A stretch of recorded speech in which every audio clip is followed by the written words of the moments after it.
Welcome back, defense aspirants. Hi, this is Sonali and we are again back with a new spoken English class. And today I have brought a very important topic for you all.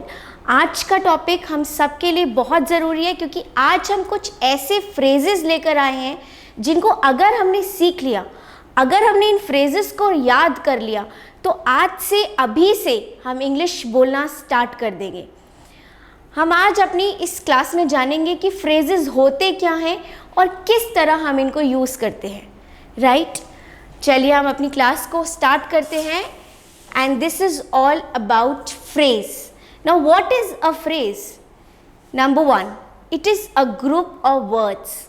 Phrase words का समूह होता है, एक group of words होता है, right? Next is it does not have any subject and verb combination, that is it is just a group of 2 or 3 words, but उसके अंदर कोई subject नहीं होता, कोई action word नहीं होता, एक कोई combination दोनों का मिलकर नहीं होता, ठीक है? Next, no meaning if used alone। Phrase का कोई मतलब नहीं होता अगर हम उसको सिर्फ as it is यूज़ करें। we have to use it in some sentence। जब हम फ्रेज को सेंटेंसेस के अंदर डालते हैं तो उनका मतलब बहुत निखर के सामने आता है, बट बिना सेंटेंसेस के फ्रेज का मतलब नहीं होता, ठीक है? Next, if used in a sentence they have a unique meaning. उनका एक बहुत बहुत अच्छा मीनिंग निकल के आता है if we use them in a sentence. So let us begin कि हम फ्रेजेस को कैसे और कब यूज़ कर सकते हैं। माय स्टूडेंट्स ऑलवेज रिमेंबर कि अगर हम इंग्लिश को बहुत डिटेल में समझने की कोशिश करते हैं तो हम ग्रामर में फंसते चले जाते हैं, लेकिन अगर हमें इंग्लिश अभी से यहीं से बोलना स्टार्ट करना है तो थोड़ा स्मार्टली काम करना होता है। आपने सुना होगा smart work plus hard work will give you a definite success, definite achievement. यही हम यहाँ करने की कोशिश कर रहे हैं। हम कुछ ऐसी सिचुएशंस के फ्रेजेस याद करेंगे जो हम उन सिचुएशंस के अकॉर्डिंगली यूज़ कर लेंगे, ठीक है? फ्रेजेस के लिए हमें एक चीज़ याद रखनी है कि हमें सिचुएशन बहुत अच्छे से समझनी होगी। अगर हमें सिचुएशन समझ में आ गई तो हम एक ही फ्रेज को कई अलग अलग सिचुएशंस के दौरान यूज़ कर सकते हैं, right? So let us have some examples of phrases. Okay, now let us begin with the examples. Now here buttery popcorn, just look at it, buttery popcorn, buttery popcorn. Now this is a combination of 2 words। मैं सिर्फ 2 words यहाँ पे use कर रही हूँ, buttery popcorn, and it is a phrase, right? There is no subject and verb combination in these 2 words। So buttery popcorn is a phrase। It means popcorn जो butter वाले हो, buttery popcorn, right? But if I use the same phrase in the sentence, just look at the sentence now। I eat buttery popcorn। मैं इसको ये भी कह सकती थी आई एम ईटिंग पॉपकॉर्न या I eat popcorn, but using buttery popcorn is making my sentence more delicious. आपने वो देखा है फ्रेजेस का? मैं एक एग्जाम्पल देती हूँ। हम लोग घर में रोज़ खाना बना रहे होते हैं, राइट? बट फिर भी हम होटल जाकर अच्छा खाना ऑर्डर करते हैं and we are paying for that food. उस खाने के लिए हम पेमेंट करते हैं। ऐसा क्यों करते हैं? Anybody who can guess the answer? मुझे पता है आप सब ने अपने दिमाग में सोच लिया होगा, वाई? क्योंकि होटल का फूड हमें गार्निश्ड फॉर्म में मिलता है, एकदम सजा हुआ सुंदर प्लेट्स में। Same jeera aloo you going to cook at home also. Same jeera aloo हम होटल में जाकर खाते हैं and we are paying for it. हम उसके लिए पैसा भी दे रहे हैं, क्यों? क्योंकि वो हमें गार्निश्ड वे में मिल रहा है। इसी तरह कुछ इंग्लिश का रूल है। आप इंग्लिश को जितनी गार्निश फॉर्म में अपने मुंह से बोलेंगे, जितनी अच्छी तरीके से आपका एसेंट होगा, उतनी ही खूबसूरत आपकी इंग्लिश होती चली जाएगी, ठीक है? तो कीपिंग ग्रामर असाइड, हम ग्रामर को थोड़ी देर अलग करके कुछ ऐसे फ्रेजेस लर्न कर रहे हैं जिन्हें सिचुएशंस के हिसाब से हम अपनी daily day to day life में उतारेंगे और धीरे धीरे आप इनकी प्रैक्टिस करते रहेंगे। प्रैक्टिस करते करते आपको इतनी हैबिचुअल हो जाएंगे कि जैसे आपको सिचुएशंस आएंगी आप रियलाइज़ कर लेंगे, आपका दिमाग क्लिक कर लेगा कि हमें ये वाला फ्रेज़ यहाँ यूज़ करना है। And see finally you are starting speaking English. जिस मोटो के लिए हम यहाँ हैं हमने वो स्टार्ट कर दिया है ना। मेरे को एक फेमस कोट याद आ रहा है, इफ़ यू नीड टू या if you want to learn swimming you need to jump in the water. यही केस है we now is the time, अब भी वो समय आ गया है जब हमें अपने आप को इंग्लिश में इमर्स करना है, डुबा लेना है, और उसी के लिए हम ये फ्रेज से स्टार्ट कर रहे हैं। कुछ फ्रेजेस हम हर दिन कुछ ऐसे फ्रेजेस याद करेंगे, उनकी सिचुएशंस याद करेंगे जिनसे हम अपनी डेली लैंग्वेज को और सुंदर बना पाएंगे। Correct? So here coming back to the sentence, I eat buttery popcorn. इसमें मैंने सब्जेक्ट और वर्ब का कॉम्बिनेशन यूज किया, I eat buttery popcorn. Now phrase when used in a sentence become a meaningful sentence. See, right, it is a clause because here we are using a phrase with the action word or a verb. Okay, now let us take few more examples. हम कुछ और examples से अपने phrases को समझते हैं। Correct? Okay, so next in the queue, अगला phrase against all odds। क्या मतलब होता है इसका? against all odds मतलब वेरी लो प्रोबेबिलिटी, किसी चीज़ को होने की बहुत कम चांसेस हो जाते हैं, उसको बोलते हैं अगेंस्ट ऑल ऑड्स। ठीक है? या फिर एक मोस्ट अनलाइकली वे में हमने सारी मुसीबतों के बाद भी अगर किसी चीज़ को हासिल कर लिया तो हम एक फ्रेज यूज़ करते हैं अगेंस्ट ऑल ऑड्स। अब हम इसके सेंटेंस देखते हैं। She manage to win the trophy against all odds मतलब हर मुसीबत के बाद सारे कॉम्पिटिटर्स को हराते हुए she manage to win the trophy against all odds. Right? आप इसको किस सिचुएशंस में यूज़ करेंगे? जब बहुत डिफ़िकल्टी के बाद भी हमें सक्सेस मिल जाता है तो हम बोलते हैं अगेंस्ट ऑल ऑड्स। एक और एग्जाम्पल लेते हैं, जैसे सपोज हमारा एग्ज़ाम है, ठीक है, हमें एग्ज़ाम में कुछ नहीं आता, फिर भी वी आर कॉन्फिडेंट कि नहीं हमारे मार्क्स अच्छे आ जाएंगे, तो हम घर आके क्या बोलेंगे? हम आके बोलेंगे we have done the exams very well against all odds. हर मुश्किलों के बाद भी we are possible, it is possible that I will get good marks. So same way she manage to win the trophy against all odds. Okay, next, all walks of life. इसका क्या मतलब होता है ना? All walks of life, again it is a phrase. इसका मतलब है in all aspect, जिंदगी के हर पहलू पे, हर एस्पेक्ट्स पे के लिए हम बोलते हैं ऑल वॉक्स ऑफ लाइफ। एक एग्जाम्पल लेते हैं, I wish you achieve success in all walks of life. मैं उम्मीद करता हूँ कि तुम्हें ज़िंदगी के हर पहलू पे, हर मुकाम पे सक्सेस मिले। ठीक है? तो जब भी हमें किसी को ब्लेसिंग देनी है या कुछ और बातें कहनी है, सपोज हमारा फ्रेंड आया है, हम उससे बात कर रहे हैं, हम बोलेंगे I wish you achieve success in all walks of life. आपको हर जगह सक्सेस मिले। किसी के बर्थडे पे आपको विश करना है, आप बोलेंगे wishing you a very happy birthday, I wish you get success, happiness, prosperity in all walks of life. तो सिचुएशन समझिए, सिचुएशन क्या है कि हमें ज़िंदगी के हर पहलू के लिए हम इस फ्रेज का यूज़ कर रहे हैं। ठीक है? Next, to wake up. अब इसका मतलब जागना ही है, टू राइज एंड एक्ट, लेकिन हम इसको किसी और सेंस में यूज़ कर रहे हैं। टू वेक अप मतलब it's high time, now wake up. अब उठो और इंग्लिश सीखो, अब बहुत ज़रूरत है, बहुत कंपटीशन बढ़ गया है, धीरे धीरे हम लोगों के लिए इंग्लिश एकदम नेसेसिटी बनती जा रही है। अपना पैशन बना लो इंग्लिश को। सो नाउ वेक अप कैसे यूज़ करेंगे? It's high time to wake up and work hard for the exams as they are just round the corner. Now here in the sentence, round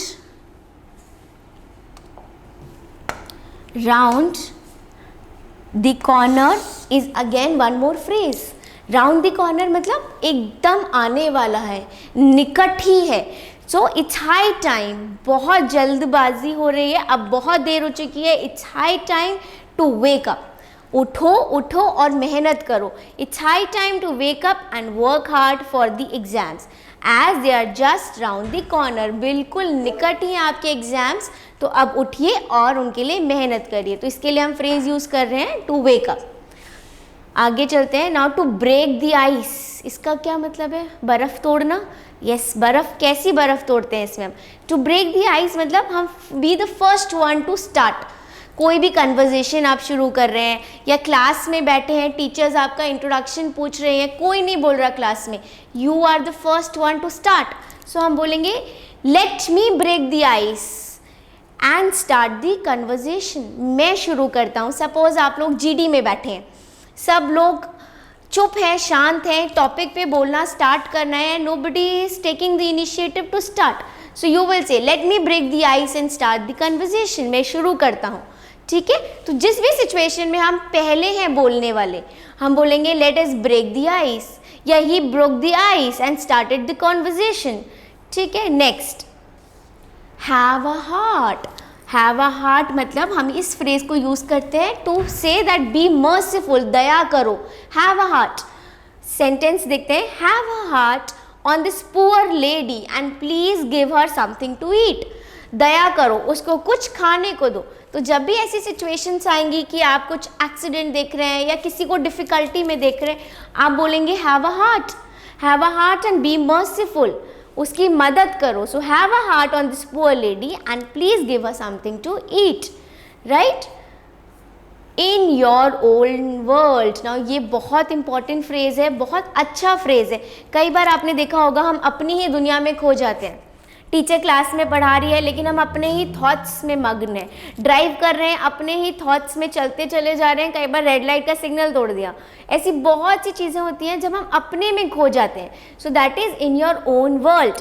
I tried talking to him, मैंने उससे बात करने की कोशिश करी, but he was in his own world and didn't seem to hear what I was saying. मैंने उससे बात करने की कोशिश करी पर वो अपनी ही दुनिया में खोया हुआ था, वो अपनी ही दुनिया में खोया हुआ था और लग रहा था कि वो मेरी बात सुन ही नहीं रहा। सो इस सिचुएशंस में हम यूज़ करते हैं इन हिज ओन वर्ल्ड, ठीक है।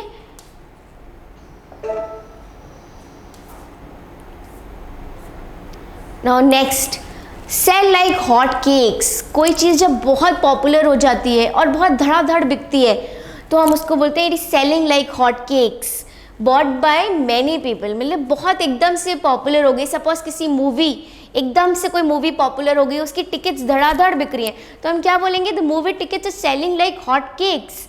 This new book is selling like hot cakes. किसी पब्लिशर की नई बुक आई है और वो बहुत पॉपुलर हो गई है, everybody wants to read that book, तो हम क्या बोलेंगे, this book is selling like hot cakes. So instead of saying आप बोल सकते हैं this book is very popular this days, कह सकते हैं ना, लेकिन फिर भी थोड़ी सी अपनी इंग्लिश को गार्निश करने के लिए, क्योंकि हमें ये फ्रेज आता है, हम बोलेंगे this book is selling like hot cakes. अच्छा लगा सुनने में, यही काम करते हैं हमारे फ्रेजेस। कुछ और एग्जाम्पल पे आते हैं, हार्ड नट टू क्रैक, बहुत मुश्किल काम है।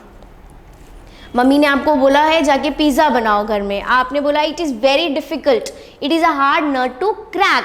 सो when you know the situation, कोई भी मुश्किल काम में हम यूज़ कर सकते हैं it is hard nut to crack. My boss is a hard nut to crack, मतलब मेरा बॉस एक बहुत डिफ़िकल्ट पर्सनालिटी है, he is hard nut to crack. उसको मनाना, उनको समझाना, उनको कन्विंस करना बहुत मुश्किल है। So my boss is a hard nut to crack. A piece of cake, जैसे हार्ड नट टू क्रैक था बहुत डिफिकल्ट सिचुएशन, वैसे ही अ पीस ऑफ केक होता है बहुत ईजी सिचुएशन, जिसको हम अपने बाएं हाथ का खेल जिसे हम हिंदी में कहते हैं।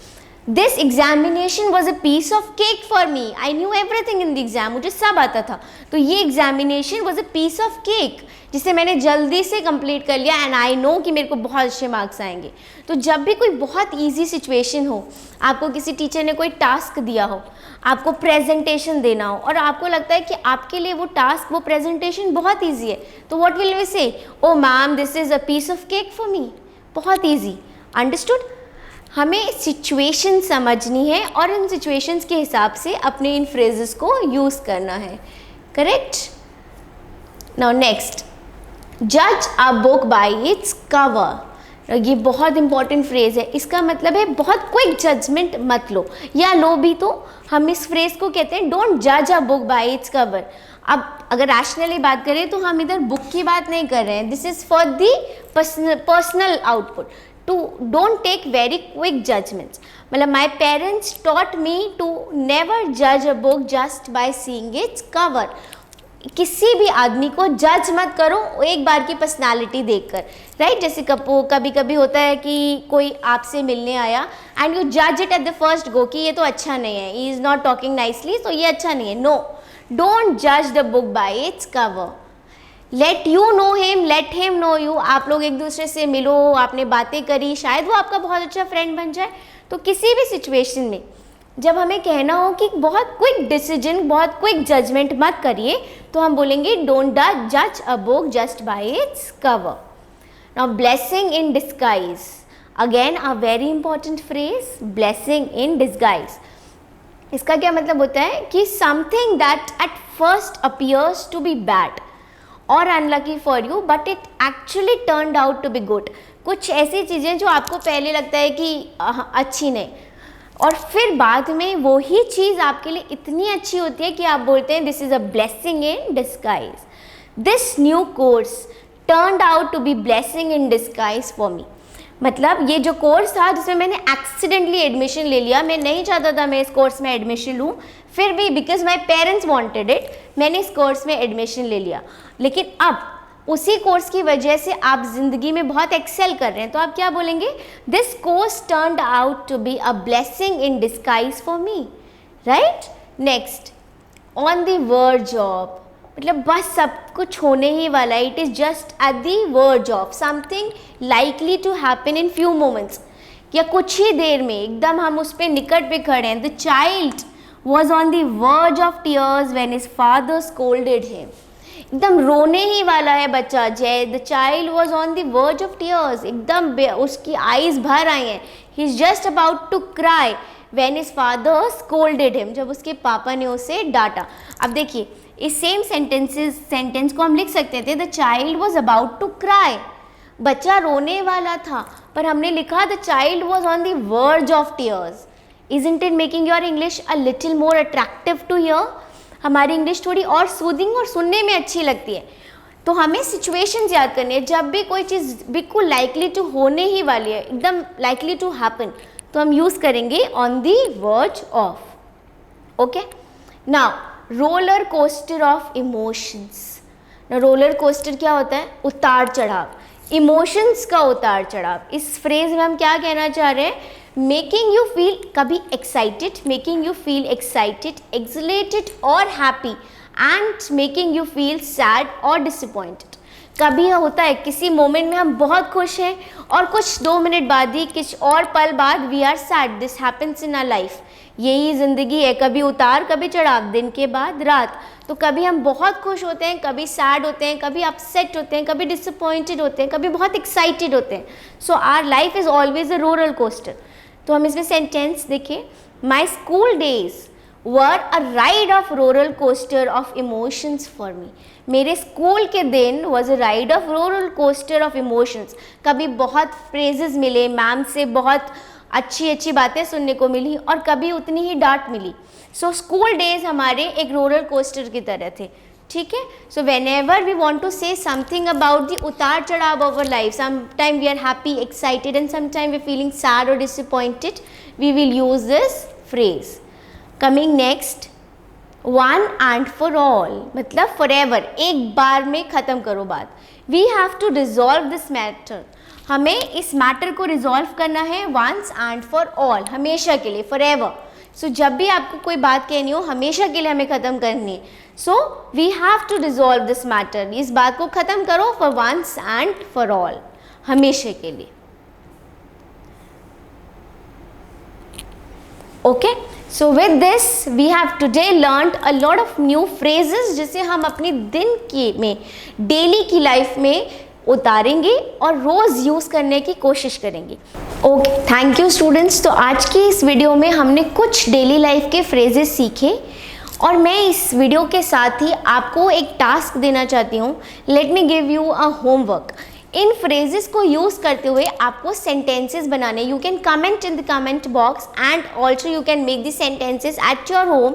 अपनी डायरी लीजिए, लेके बैठिए और इन सिचुएशंस को अपने दिमाग में रियलाइज करते हुए think in English and make a few small sentences on the phrases. Thank you, नमस्कार. जहां बनते हैं देश के गौरव, इंडिया का एकमात्र ऐसा कोचिंग इंस्टीट्यूट जहां कैडेट्स को ट्रेन किया जाता है आने वाले डिफेंस एग्जाम के अनुसार. अगर आपका भी सपना है भारतीय सेना में शामिल होकर देश की सेवा करने का, तो आज ही ज्वाइन करें त्रिशूल डिफेंस एकेडमी.